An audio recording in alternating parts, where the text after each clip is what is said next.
Good evening, everyone. I am Niza Dara Morelli Lim, and the destination that I choose is the Mamon Island.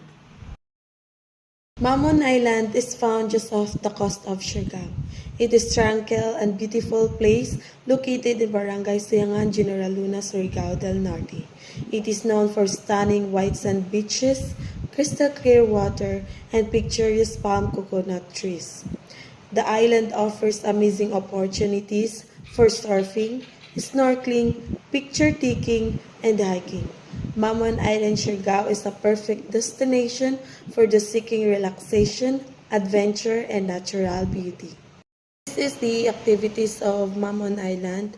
First is the surfing. Second is the swimming.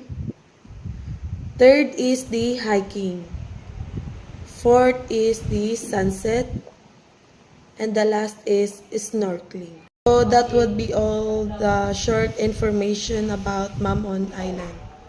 Thank you and mabuhay.